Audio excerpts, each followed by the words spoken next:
നെല്ലിക്ക അങ്ങ് കഴുകിയെടുത്തിട്ട് ഇഡ്ഡലി പാത്രത്തിലോട്ടിട്ട് അതിന് ആവി കയറ്റാൻ വേണ്ടി ഇട്ടേക്കുവാണ്. ഇഡ്ഡലി പാത്രത്തിലോട്ടിട്ട് ആവി കയറ്റിയതുണ്ടോ, ആവി കയറി അത് നന്നായിട്ടൊരു സോഫ്റ്റായിട്ട് വന്നിട്ട് നമുക്കതിൻ്റെ കുരുവെല്ലാം മാറ്റിയിട്ട് അതിന് അല്ലി പോലെ ആക്കിയെടുക്കണം. എടുത്ത് കഴിഞ്ഞിട്ട് ചട്ടിയിൽ കടുകും ഉലുവയും കായും കൂടി ഇട്ട് ഇളക്കി കൊടുത്തു കഴിഞ്ഞിട്ട് അത് പൊട്ടാൻ വേണ്ടി വെയിറ്റ് ചെയ്യണം കേട്ടോ. വെയിറ്റ് ചെയ്ത് കഴിഞ്ഞിട്ട് നമുക്ക് അതോടെ പാത്രത്തിലോട്ട് മാറ്റിയിട്ട് അതിനെ ക്രഷ് ചെയ്തെടുക്കണം.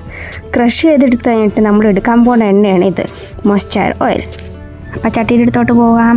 ചട്ടിയിൽ എണ്ണ ഒഴിക്കുക. എണ്ണ ഒഴിച്ച് കഴിഞ്ഞിട്ട് നമുക്ക് ഇടേണ്ട സാധനങ്ങൾ വെളുത്തുള്ളി, കറിവേപ്പില, ഇഞ്ചി അതൊന്ന് കുറച്ച് മൂക്കാൻ വേണ്ടി വെയിറ്റ് ചെയ്യണം. അതെല്ലാം ഇടാൻ പോവാണ്. ഞാനൊരു ഗ്യാരണ്ടി പറഞ്ഞേക്കാം, ഞാൻ ഉണ്ടാക്കാൻ പോണ നെല്ലിക്ക അച്ചാർ 1 വർഷം വരെ നിൽക്കും. എൻ്റെ ഗ്യാരണ്ടി ആട്ടോ. എന്തെങ്കിലും സംശയം ഉണ്ടെങ്കിൽ നിങ്ങൾക്ക് കമൻറ്റിൽ ചോദിക്കണതാണ്. അപ്പോൾ നമ്മളിവിടെ വെളുത്തുള്ളിയും കറിവേപ്പിലയും ഇഞ്ചിയും കൂടി ഇട്ട് കഴിഞ്ഞിട്ട് നമുക്ക് നന്നായിട്ട് മൂപ്പിച്ചെടുക്കണം. അപ്പുറത്താണ് ആ നെല്ലിക്ക ഉപ്പിലിട്ട് വെച്ചേക്കുവാണ്. അപ്പോൾ എനിക്ക് തിന്നാൻ വേണ്ടിയാട്ടോ. അങ്ങനെ ഇവിടെ മൂത്തു കണ്ടോ, ഇങ്ങനെ മൂത്ത് വന്നു കഴിഞ്ഞിട്ട് നമുക്ക് അതിലോട്ട് വേറെ സാധനങ്ങളും ഇടണം. അപ്പോൾ ഗ്യാസ് ഓഫ് ചെയ്തിട്ടാണ് ചെയ്യേണ്ടത് കേട്ടോ. അപ്പോൾ ഈ മൂത്ത് കഴിഞ്ഞിട്ട് നമുക്ക് ഗ്യാസ് അങ്ങ് ഓഫ് ചെയ്യാം.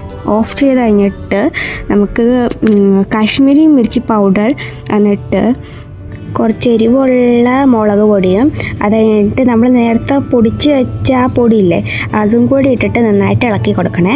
ഇളക്കി കൊടുക്കുമ്പോൾ അതിൻ്റെ നമ്മൾ ഗ്യാസ് ഓഫ് ചെയ്തിട്ടാണ് ഇതെല്ലാം ചെയ്യണം. കുറച്ച് ഉപ്പും കൂടി ഇട്ട് കൊടുത്തിട്ട് വേണം ഇളക്കണമെങ്കിൽ. എന്ന് വെച്ചാൽ എത്ര നമുക്കറിയണ്ടേ ഉപ്പുണ്ടോ ഇല്ലേന്ന്. അപ്പോൾ ഉപ്പിട്ടിട്ട് അത് നന്നായിട്ട് ഇളക്കി കൊടുക്കണം, അതിൻ്റെ അരപ്പും എല്ലാം പിടിക്കാൻ വേണ്ടി. അത് കഴിഞ്ഞിട്ട് നമുക്ക് വിനാഗിരി ഒഴിക്കണം കേട്ടോ. 1 സ്പൂൺ വിനാഗിരി ഒഴിച്ചാൽ മതി, കൂടുതൽ ഒഴിക്കേണ്ട ആവശ്യമില്ല. അപ്പോൾ 1 സ്പൂൺ വിനാഗിരി ഒഴിച്ച് കഴിഞ്ഞിട്ട് നമ്മൾ നേരത്തെ നെല്ലിക്ക ആലി പോലെ എടുത്ത് വെച്ചില്ലായിരുന്നോ, അപ്പോൾ അതെടുത്ത് നമുക്ക് ഇടണം. ഇട്ട് കഴിഞ്ഞിട്ട് അതങ്ങ് നന്നായിട്ട് പുരട്ടി വെക്കണം.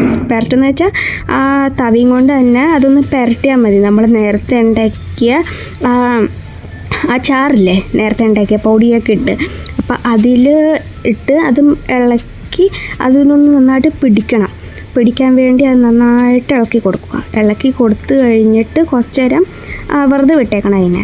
അപ്പോൾ കാണാൻ പറ്റും അത് നന്നായിട്ട് റെഡിയായി. ഇത് കണ്ടാൽ തന്നെ നാവിൽ വെള്ളം വരും. അപ്പോൾ ആൾക്കാർ കാണുന്ന എല്ലാവരും ഇതൊന്ന് ട്രൈ ചെയ്യണേ. ഹോം മെയ്ഡാണ് കേട്ടോ, ഭയങ്കര എളുപ്പമായിട്ടുള്ള നെല്ലിക്ക അച്ചാറാണ്. ട്രൈ ചെയ്യണം എല്ലാവരും. ബൈ.